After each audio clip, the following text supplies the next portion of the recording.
Commander Carter Wright pressed his forehead against the cold steel of his periscope mount, feeling every one of his 47 years in his aching joints. The vintage tank's heater struggled against the alien winter, its improvised power coupling whining in protest.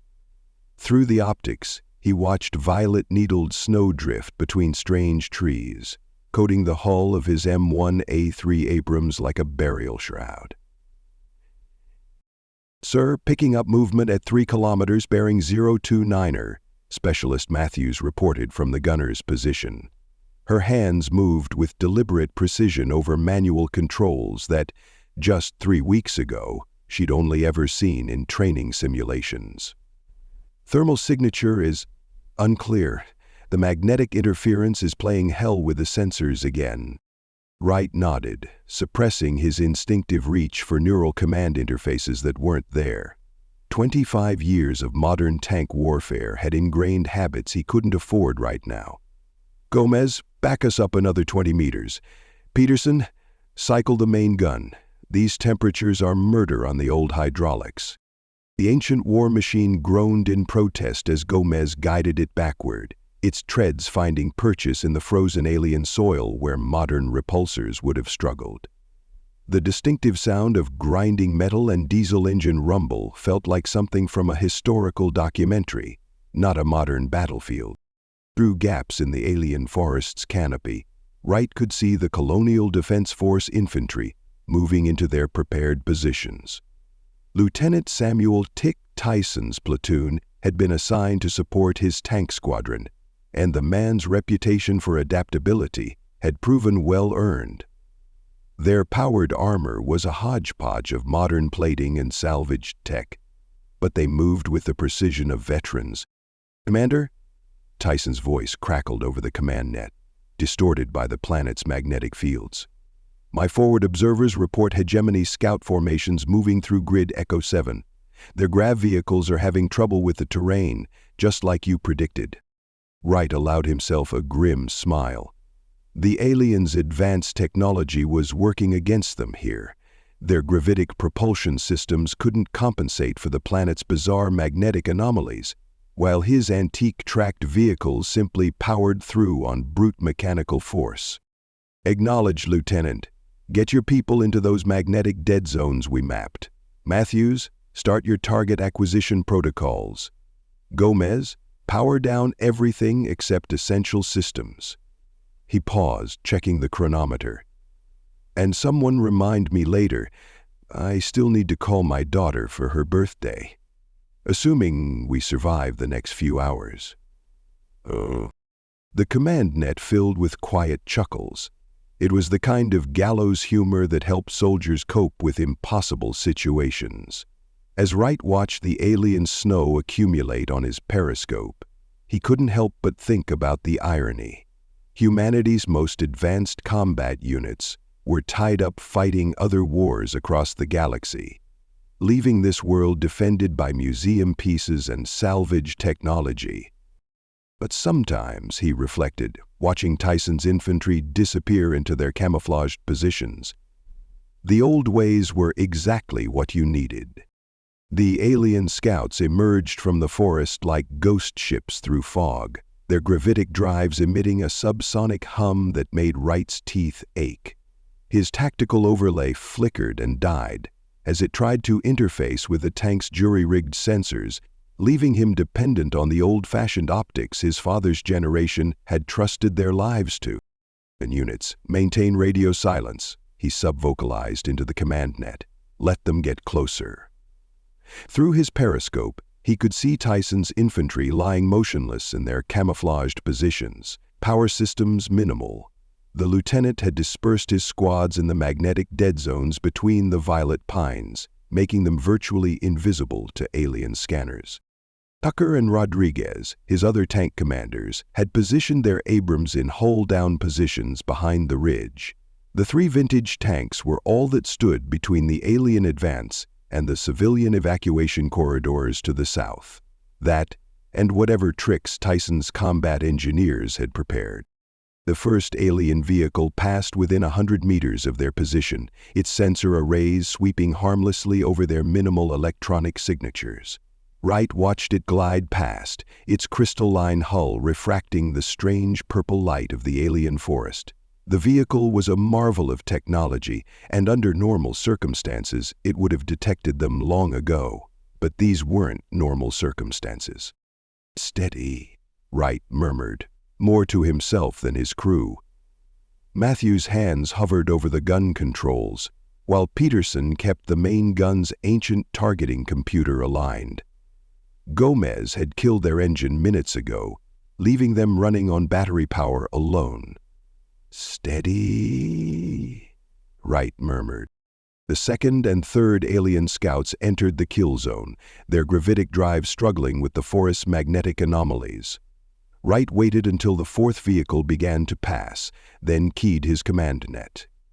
The Captain General took his hand off the mechanism and punched the keypad. Weapons free. The Abrams main gun roared, its depleted uranium sabot round punching through the alien scout shields like they weren't there. The vehicle's gravitic systems failed catastrophically, sending it crashing into the violet snow.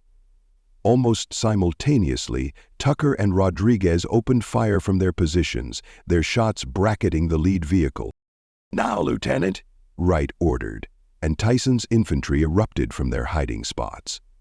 Their Gauss rifles spat hypervelocity rounds that found weak points in the remaining scouts' armor, guided by targeting data from their salvaged alien combat systems. "Our units, advance," Wright shouted as Gomez brought their engine roaring back to life. "Don't let them regroup." The tank ground forward over the ridge, treads throwing up plumes of alien snow. Tucker and Rodriguez moved up on his flanks, their coordinated fire creating a killing zone in the narrow valley. The aliens responded with plasma fire that boiled the snow into steam, but their shots went wide. Their targeting systems, calibrated for modern hover tanks and energy weapons, struggled to get clean locks on the ancient vehicles. "Multiple contacts," Matthews called out. "Heavy weapons signatures from Grid Foxtrot 9. A bolt of plasma slammed into their right side, the salvaged ablative armor barely holding. Wright heard Tyson coordinating his infantry squads, moving them to better firing positions as the battle expanded. "Sir," Peterson's voice was tight with controlled tension. "That last hit damaged the autoloader. Switching to manual loading protocols." He turned to Christopher and Alex. Wright nodded grimly, remembering the countless drills they'd run for exactly this scenario. "Understood. Matthews, focus on targets of opportunity. Gomez, get us behind that rock formation. We need to give Peterson time to work." As his crew executed the commands, Wright watched a squad of Tyson's infantry sprinting between cover positions, their hybrid armor gleaming in the alien light. They were making it work, somehow. These cast-offs and antiques, these relics of wars long past. They were bloodying the nose of an enemy that had expected an easy victory. But in his gut, Wright knew this was just the beginning. The real test was yet to come. "Commander, we've got bigger problems," Tyson's voice crackled over the command net. "Orbital scans showing heavy reinforcements incoming. They're dropping right on top of us."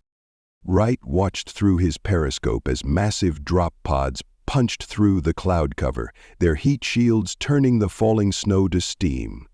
One slammed into the forest less than a kilometer away, ancient pines snapping like twigs under the impact.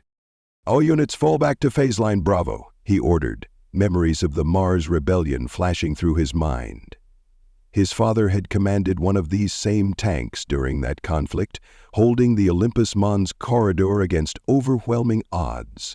Now, 52 years later, Wright found himself fighting a similar battle with the same ancient machinery. Right before the war, he had feared joining a generation fighting a veteran. "Gomez, get us into those trees. Tucker, Rodriguez, spread out and find hull-down positions." The crew worked with practiced efficiency despite the unfamiliar equipment, the tank's treads churning through the alien snow. Lieutenant Tyson, get your people into those magnetic dead zones we mapped. Their sensors can't penetrate them. Copy that, Tyson responded. But we've got a situation at Point Charlie. The civilian evacuation's bogged down. One of the transports took a hit. My medics are trying to extract the wounded, but we need cover fire. Wright watched through his optics as Colonial Defense Force troops in their cobbled-together armor rushed to help civilians from the damaged transport. The evacuees were bundled against the alien cold, their breath forming clouds in the purple-tinted air. Tucker, cover the evacuation route. Rodriguez, you're with me. We'll draw their attention. Wright switched to his internal comm. Matthews, load high explosive. Peterson, how's that auto leader? 3. Fixed it with spare parts and prayers, sir, Peterson replied, the mechanical system clanking behind him. But we're down to 60% capacity. Their attention had been drawn the heavier boat. A plasma bolt streaked overhead, turning a violet pine to ash. Through the trees, Wright could see the alien drop pods opening like deadly flowers, disgorging troops and combat walkers. Their crystalline armor reflected the strange light of the alien forest, making them look like moving shards of amethyst. Contact front, Matthews called out. Multiple signatures, closing fast. Wright's tactical display was a mess of interference patterns, the jury-rigged system struggling to make sense of the alien formations. He'd fought these same enemies a dozen times before, but never like this. Never with equipment that belonged in a museum. Sir, Gomez reported, I'm picking up seismic activity. Whatever they dropped, it's big. The ground trembled, sending sheets of snow cascading from the trees. Wright keyed his command net. All units be advised, they're deploying heavy assets. Lieutenant Tyson, get those civilians out of here. We'll buy you time. Understood, Commander, Tyson replied. But my engineers have an idea. These geothermal vents we've been avoiding, they're not just thermal, they're generating electromagnetic pulses. If we can modify our jamming equipment. Wright smiled grimly as he listened to the lieutenant's plan. It was crazy, desperate, and exactly the kind of thinking they needed. The aliens had come expecting to face modern human forces. Instead, they'd found veterans fighting with antique tanks and salvage technology, troops who'd learned to turn the very planet against their enemies. Wright smiled grimly as he considered the dangers and the vastness of terrain they had fallen into. Do it, he ordered. Tucker, Rodriguez, form on me. We're going to show these bastards why humanity kept these old tanks around for 500 years. Make the trade, Mach said. As his Abrams ground forward through the alien snow, Wright thought about his father's old war stories, about how sometimes, when everything else failed, you had to trust in steel and guts and the weight of history at your back. Poison Point, it said. The aliens were about to learn that lesson the hard way. The next hours blurred into a desperate defense. Wright's tank squadron worked in concert with Tyson's infantry, using the forest's magnetic anomalies and their antiquated equipment's surprising advantages to bloody the alien advance. Modern hover tanks would have been detected and destroyed by the hegemony's superior technology, but these antiques, these relics of another age, proved maddeningly difficult for the aliens to counter. Running low on sabot rounds, Matthews reported, her voice tight with tension. Down to our last 20. The tank rocked as another plasma bolt splashed against their reinforced armor. The ablative plating they'd salvaged from a downed alien ship was holding, but barely. Each hit left phosphorescent scars that glowed like brands in the purple twilight. Make them count, Wright ordered, watching through his periscope as Tyson's infantry fought house to house through the burning settlement. A squad of combat engineers worked feverishly at a geothermal vent, their hybrid armor caked with alien snow and mud. Whatever they were rigging with their salvaged equipment, Wright hoped it would work. Commander, Rodriguez's voice crackled over the command net. Lost my auto-loader completely. We're down to manual load only. In the background, Wright could hear Rodriguez's crew struggling with the ancient machinery. "Fall back to position Delta," Wright ordered. "Tucker, cover his retreat." He switched to the infantry channel. "Lieutenant Tyson, what's the status of those modifications?" "Almost there, sir," Tyson replied, his voice nearly drowned out by the sound of Gauss rifle fire. "My engineers have rigged 3 vents to generate synchronized pulses. Should create a cascade effect through the magnetic field, but we'll only get 1 shot at this." Threat response. Massive explosion lit up the alien sky as one of the civilian evacuation ships burst through the cloud cover, its engines burning hard for orbit. Behind it, Wright could see the flashes of orbital combat, human and alien ships dancing their deadly ballet against the stars. "Sir," Gomez called out, "multiple contacts, bearing 180. Big ones, moving fast." Wright swung his periscope around and felt his blood run cold. Alien heavy assault platforms were emerging from the forest, their crystalline armor gleaming with internal energy. Each one was the size of a small building, moving on articulated legs that shouldn't have been able to support their mass. "L units, fall back by sections," he ordered, keeping his voice steady. "Gomez, get us behind that ridgeline. Matthews, target their forward legs. The joints look vulnerable." "There!" As his tank ground backward, Wright watched Tyson coordinating his troops' retreat. The lieutenant had deployed his squads in depth, each falling back to prepared positions while covering the others' withdrawal. It was textbook small unit tactics, executed with veteran precision. "Commander," Tucker's voice came through clearly despite the interference. "They're not pursuing, they're reforming. Something's coming down from orbit." There was a silence on the line for a split second. Tucker's voice came through clearly. "Something's coming down from orbit." Wright checked his tactical display, but the alien jamming was too intense. He switched to old-fashioned optics, scanning the purple-tinted clouds above. Movement caught his eye. Something massive. Something that made the assault platforms look like toys in comparison. "Our units," he broadcast on all channels, "prepare for heavy contact. Lieutenant Tyson, whatever you're planning with those vents, we're about to need it." The alien dreadnought began its descent through the atmosphere, and Wright felt the weight of history pressing down along with it. Everything they'd done so far had just been the prelude. When the dreadnought landed, they'd be bound for Cuba and any sea of the Caribbean. Aiden, the real battle was about to begin. The alien dreadnought descended through the clouds like an angry god, its crystalline hull refracting the aurora-like lights of the alien world. Wright felt a chill that had nothing to do with the temperature as he recognized the design. He'd fought against these behemoths in the Outer Rim campaigns, back when he'd had proper equipment and support. "L units, fall back to phase line Delta," he ordered, mind racing through possibilities. "Lieutenant Tyson, status on those demo charges."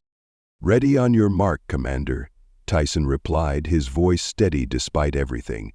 "Engineers confirm all 3 geothermal taps are synchronized.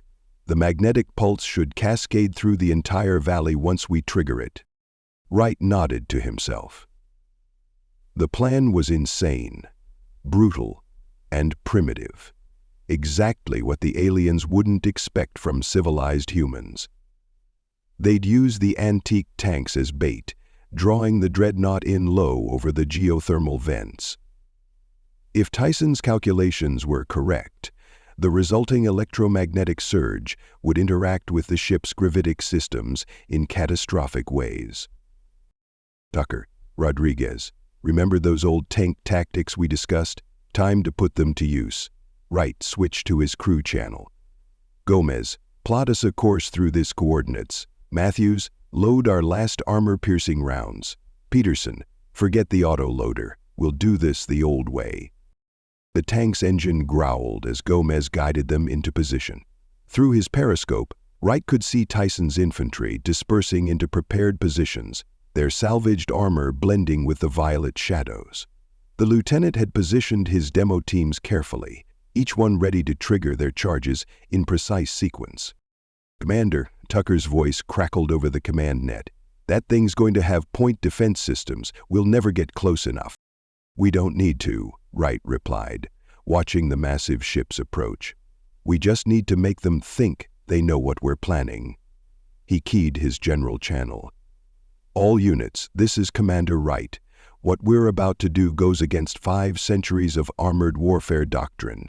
That's exactly why it's going to work." The dreadnought was closing fast, its weapons already beginning to track their positions. Wright's hand brushed against something in the commander's compartment, a small package wrapped in festive paper, his daughter's Christmas gift that he'd promised not to open until the 25th. A reminder of everything they were fighting for. "Lieutenant Tyson, begin your sequence on my mark," Wright ordered, watching the alien ship through his periscope. "All tanks, prepare to execute pattern Sierra 7. They'll be expecting us to retreat from their superior firepower. Instead, we're going to charge straight at them." The alien vessel's point defense systems opened up, filling the air with plasma fire. The violet snow turned to steam wherever the bolts struck, creating an otherworldly fog that curled around the ancient tanks' hulls. "Now," Wright shouted. 3 Abrams tanks, built centuries ago for a long-forgotten war on Earth, thundered forward through the alien forest. Their tracks threw up plumes of purple-tinted snow as they charged directly at the massive dreadnought. It was suicide by any modern tactical doctrine, exactly why the alien gunners hesitated for that crucial second. "Tyson, execute." The ground erupted as the lieutenant's engineers triggered their charges. Geothermal vents exploded in sequence, sending waves of electromagnetic energy cascading through the valley's natural magnetic field. The pulse hit the dreadnought just as it brought its main weapons to bear, interfering with its gravitic systems at the worst possible moment. "L units, clear the kill zone," Wright ordered, as the massive ship began to list, its crystalline hull crackling with uncontrolled energy. "Get to minimum safe distance." As his tank roared backward through the violet forest, Wright allowed himself a grim smile. They'd done it. Combined centuries-old military hardware with modern improvisation to achieve the impossible. The dreadnought was going down, its own massive gravitic drives tearing it apart in the magnetic storm. "Commander," Tyson called over the command net, "civilian evacuation reports all ships away. We actually did it, sir." Wright watched the alien ship crash into the forest, its hull shattering like a fallen star. Around him, his crew began to cheer, the sound mixing with similar celebrations across all channels. "L units," he broadcast, feeling the weight of the moment. "Well done, Lieutenant Tyson. Get your people to the fallback positions. This isn't over. They'll send more ships, but now they know what they're dealing with." The ancient tank growled beneath him, scarred but unbowed. Through his periscope, Wright could see the violet snow beginning to fall again, covering the battlefield in its alien blanket. They'd won this round with old steel and new tricks, proving that sometimes the best weapon was the one your enemy didn't expect you to use. "Sir," Matthews asked quietly, "what do we do now?" Wright patted the small Christmas package in his compartment. "Now? We dig in, we repair what we can, and we get ready to show them what else these old tanks can do. Because if they think that was our only trick, they're in for one hell of a surprise." Above them, the alien aurora painted the sky in sheets of purple and green, nature's own celebration of their unlikely victory. The war was far from over, but they'd given humanity something it desperately needed: hope, wrapped in old iron and carrying the weight of history in its tracks. Thank you so much for listening to this story. I hope you enjoyed it a lot. If you did, please be sure to give it a like. Feel free to comment and share this story too. It helps the channel grow. Let's make this channel huge together.